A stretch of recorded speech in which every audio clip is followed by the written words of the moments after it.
Hello, everyone, and welcome back. I'm the Big Shot Critic, and today it's the second annual State of Movies Address. A time to reflect and refurbish, revitalize and re-vandalize, replenish and refinish. I took a $5 internet course on how to write speeches. The key is, if you just...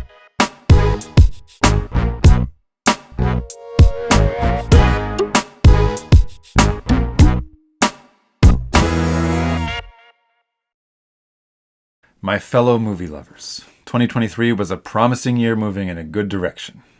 The culture war remains the most clear and present threat to the state of movies, but we are winning. 2022 was the turn of the tide, and in 2023, Hollywood's worst nightmare came true.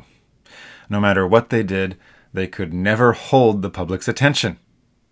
And believe me, that is their worst nightmare. They even went on strike, fully expecting to be the top story for months. For the average American, that was the top story for about 2 minutes. After the writers, the actors went on strike too. It was the first time two major Hollywood unions were on strike at the same time in decades. Nobody cared. Many people sighed in relief. We got a break from hearing about all the talk shows. We got a break from all the lame movies. We actually got to rest from all the abysmal content Hollywood has been producing. But for one actress, that wasn't enough. Just when the optics for Hollywood were at their very worst, one heroic actress stepped into the fray and declared, stalwart and resolute, "We can do even worse." Rachel Zegler, who played Snow White in Disney's upcoming remake, was not keeping quiet about her disdain for the original classic. The original cartoon came out in 1937, and very evidently so. There's a big focus on her love story with a guy who literally stalks her. Yeah. Weird. After many such comments, the backlash was building to critical when she topped off her own PR disaster with this comment from the picket line. I say, if I'm going to stand there 18 hours in a dress of an iconic Disney princess, I deserve to be paid for every hour that it is streamed online. Nobody knows what Rachel's paycheck was for Snow White, but it was at least $1 million. She's 22 years old. In the middle of a year when most people were struggling to put food on the table and gas in the car, she was bellyaching about a payday bigger than most people will ever see, for work that she described herself as standing for 18 hours in an iconic dress. Amber Heard literally pooped in someone's bed out of spite, but I would rather be her PR agent than Rachel's. But believe it or not, Rachel Zegler was maybe the least of Disney's problems last year. They continued to lead Hollywood's charge into oblivion. They had one profitable movie last year. One. That's including their releases through Fox. Because of marketing, distribution, and theater chains and stuff, a movie isn't considered profitable until it makes 2.5 times its budget. A multiplier of 2.5, that's the magic number. So let's take a look at Disney's 2023 slate. Guardians of the Galaxy Volume 3 had a multiplier of 3.38. The Little Mermaid, 2.28. Ant-Man and the Wasp, Quantumania, 2.38. Indiana Jones and the Dial of Destiny, 1.3. But if the rumors are true about the expense of the reshoots, that's more like 0.6. Elemental, 2.48. The Marvels, 0.94. And again, if the rumors are true about those reshoots, that's more like 0.5. The Haunted Mansion, 0.78. Wish, which is still in theaters, so far 1.17. The Boogeyman, which was through Fox, 1.92. The Haunting in Venice, 2.04. And The Creator, 1.3. If you do the math, and of course I did, Disney lost about $1,236,353,351 in 2023. That's assuming the official numbers. If the rumors are true about the reshoots for Indy 5 and the Marvels, and the rumors are almost definitely true, that's more like $1.5 billion or more. But, you know, Wish is still in theaters, so maybe they'll earn that back. Now you might be saying to yourself, wow, that's a really terrible year for Disney. But to tell you the truth, they've been pulling those kinds of numbers for the last 4 years or so. How? Why? Well, because Disney's not a business. Disney's a propaganda arm for people who want to control you. But that's a different discussion. I've linked a video in the description. Now on with the show. The two most interesting stories of 2023 kind of aid my point, and I'll start with the runner-up. Godzilla Minus One just came out of nowhere at the end of the year last year and blew everyone's minds.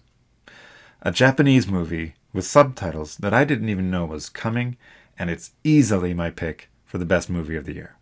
It cost $15 million to make, although the director claims it was less than that, and it's already made $100 million. So how did they do that when Disney couldn't? Did they revolutionize something? Did they change the game forever? No. They used the same storytelling techniques that were written down by Aristotle more than 2,000 years ago. It's not complicated. And they totally humiliated all of Hollywood in the process. Which is awesome. Godzilla Minus One is the latest and most successful of something I noticed a lot in 2023. American theaters are screening more and more foreign films. And not just in the art house theaters, they're marketing them to general audiences. It's obviously the theater chains grabbing whatever they can to keep audiences coming as American films flop harder and harder, but with the success of Godzilla Minus One, expect more of this.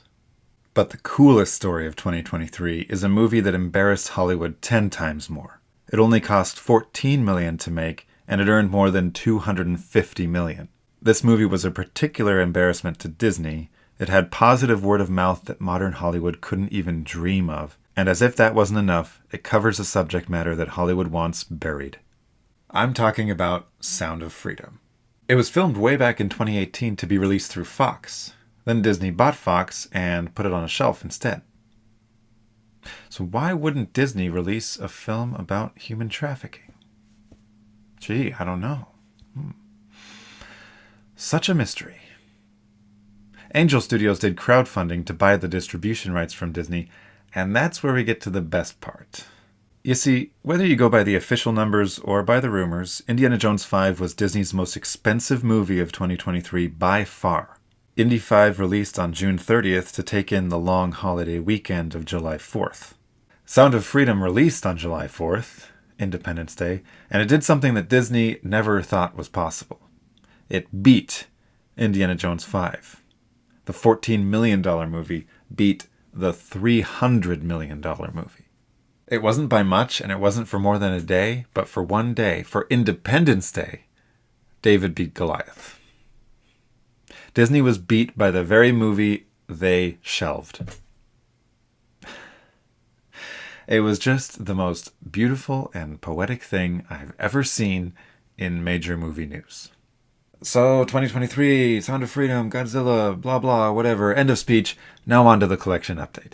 I watched 162 movies in 2023, which is way down from 2022, but still enough to qualify me to run a movie channel, I think. 16 of those were in theaters, including Avatar: The Way of Water, which I thought was pretty good. Pretty nice to look at on screen, very pretty movie. Creed 3, which I was really looking forward to because I love Creed 2. It's also the directorial debut of Michael B. Jordan. I think he did a really, really good job for his first movie. I don't think he quite stuck the landing. Superman was back in theaters. I have no special connection to it. I was just curious because I had never actually seen it all the way through. Return of the Jedi was back in theaters for its 40th anniversary. I ended up seeing it actually on May the 4th, even though I think the whole Star Wars Day thing is kind of dumb. And an interesting fact, I swore off seeing movies in the theater by myself. I swore that off back in 2008. I had seen 2 movies by myself, and the second one was so lame, I swore it off completely. I have repented of that vow. Return of the Jedi was the first of 4 movies I saw by myself in 2023. The Fast and the Furious Tokyo Drift was back in theaters leading up to the release of Fast X. Fast X was the next one, of course, and it was a pretty big letdown for this very hardcore Fast and Furious fan. Transformers Rise of the Beasts was entertaining enough for one Friday night. Sound of Freedom. We already talked about that movie, but I saw it on Independence Day. I was helping to contribute to that little box office miracle that happened. Mission Impossible Dead Reckoning Part 1. Probably the biggest surprise of 2023 because I thought this was a surefire hit for me personally.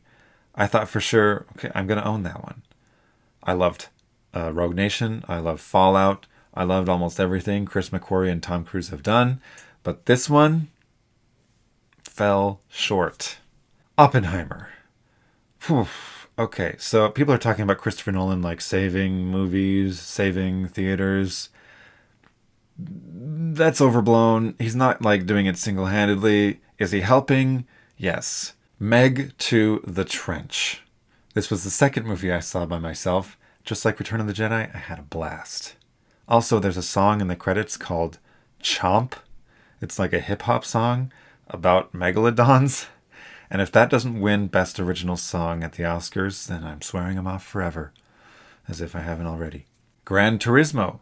The first of the pleasant surprises of 2023. A movie I had no expectations for and turned out I liked it quite a bit. Beauty and the Beast 1991 was back in theaters celebrating Disney's 100th anniversary. And that's the first time I've given Disney my money at the box office in a while. Kiki's Delivery Service was back in theaters and we went and saw that. Godzilla Minus One. I got off work earlier than expected one day. This was the fourth movie I saw by myself in 2023. And once again, I was blown away. And the last movie I saw in theaters in 2023 was Wonka. Again, a movie I had never heard of at the beginning of the year. I didn't even watch any trailers for it. I was just a little bit interested, so we went and saw it. I loved it. 96 of the 162 movies I watched last year were on disc, including 14 from the library. The more you know. 49 were streamed, and one was on VHS. And if someone said that to me, I would ask which one. It was George of the Jungle. Also, 73 of the movies I watched last year were movies that I owned at the time, and that's it for statistics. I saw 4 new Kurosawa movies in 2023 that I had never seen before. Stray Dog, Sanshiro Sugata, The Most Beautiful, and Sanshiro Sugata Part 2. That brings the total to 14 of his movies that I've seen. If you're new to this channel, he's been my favorite director for a couple of years now, and I talk about him a lot. There are 22 new items in my collection this year, and most of them are James Bond movies.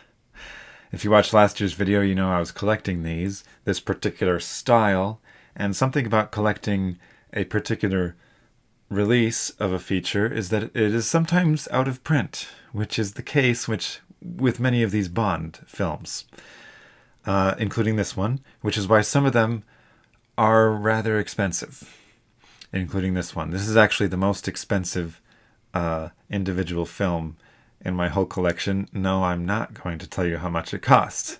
Goldfinger. At the end of last year's video, I told you that 3 more movies were on the way. Well, so that I can know I'm not teasing you for all eternity, this was one of the 3. Thunderball. So while I am happy to have all these versions, it's not something I will ever do again, because some of them were just too hard to find. On Her Majesty's Secret Service, most Bond fans have a growing love for this over the last 10 years. I still think it's one of the weirder ones. Diamonds Are Forever is the opposite. Most Bond fans think this one is pretty lame, and I actually kind of like it. Live and Let Die. The Spy Who Loved Me, a very popular one. Moonraker, the one where he goes to space. Octopussy. You'll notice I'm skipping over some. That's because those are the ones I already had last year. A View to a Kill. This was also one of the 3 that I teased at the end of last year's video. License to Kill. When I first saw this a few years ago, I was pretty shocked at how brutal it was. Now it's one of my favorites. GoldenEye. I mentioned some of them were hard to find, which is why I'll never do something like this again as a collector. This one was a nightmare to track down. I had to look through Amazon Canada, Amazon Australia, Amazon UK.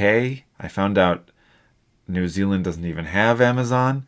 Finally found it, an American version, sold out of Amazon Spain, but it shipped from Italy.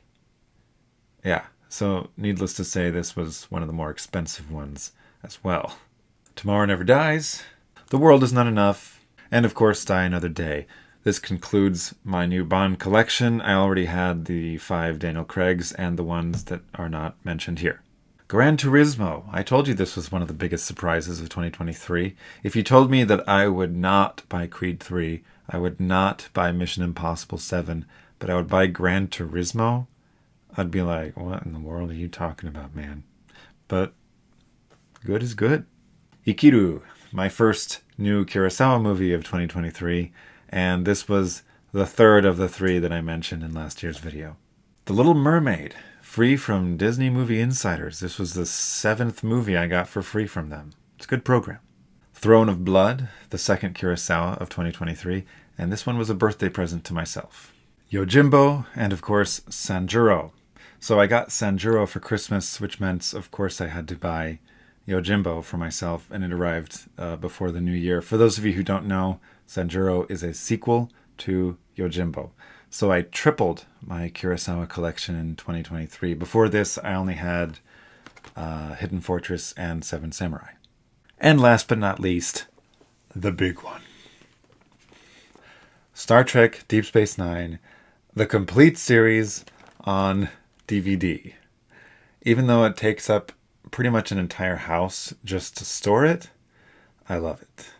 Now, you'll remember I did have seasons 1 and 2 individually packaged. Unfortunately, I had to get rid of those because they stopped selling them by the season. So I couldn't get 3, 4, 5, 6, and 7. So instead, I had to go big or go home. I wasn't about to do that whole thing with the James Bonds again, tracking down things that are out of print. Not worth it. But I did make sure that those 2 seasons went to a good home. One other item has already made it into my collection in 2024, but that is for next year's video. You're going to have to tune in because that's my first Criterion movie that is not Kurosawa. Ooh, that'll keep you on pins and needles for the next 12 months. Thank you so much for watching, everyone. I really enjoy making these videos, and I appreciate you guys a lot. Be sure to like and subscribe, leave your comments below, and I'll see you next time. Bye-bye.